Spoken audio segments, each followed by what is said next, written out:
भैया, आप ये मम्मी का घर बेचने की बात कर रहे हो, मुझे इसमें कोई ऑब्जेक्शन नहीं है, लेकिन आप दोनों खुद ही बता रहे हो कि इस घर को बेचकर मुश्किल से 40-45 लाख रुपए मिलेंगे और उसमें से भी आप मुझे इसमें आधा हिस्सा दे रहे हो। भैया, आप अपने लिए जो घर ले रहे हो उसकी ईएमआई कम से कम 18-20 साल तक चलेगी। अगर आप ईएमआई भरते रहोगे तो आप घर का खर्चा कैसे चलाओगे? बच्चों की पढ़ाई लिखाई का खर्चा है और भाभी की दवाइयों का खर्चा है। आप ही बताओ भैया, आप कैसे मैनेज करोगे? हाँ डॉली, आप बिल्कुल ठीक कह रहे हो। इतनी कम सैलरी में ये अकेले कैसे मैनेज कर पाएंगे, इसीलिए मजबूरन मुझे जॉब करनी पड़ेगी।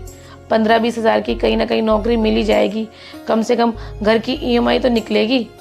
भाभी, आप नौकरी करने की बात कर रहे हो, आपको सांस लेने में कितनी दिक्कत होती है।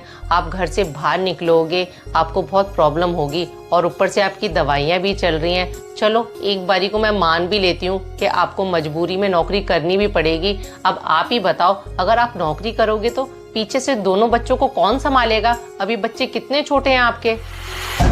अब क्या करें डॉली, मजबूरी इंसान से सब कुछ करा देती है। अब बात रही बच्चों की, उनका भी कुछ ना कुछ इंतज़ाम तो करना ही पड़ेगा।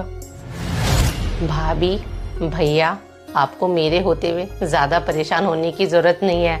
और रही बात इस प्रॉपर्टी में से हिस्सा लेने की, मुझे इस प्रॉपर्टी में से कोई हिस्सा नहीं चाहिए, क्योंकि मैं नहीं चाहती कि मेरे इस प्रॉपर्टी में से हिस्सा लेने की वजह से मेरे भैया भाभी पूरी ज़िंदगी के लिए परेशान हो जाएं।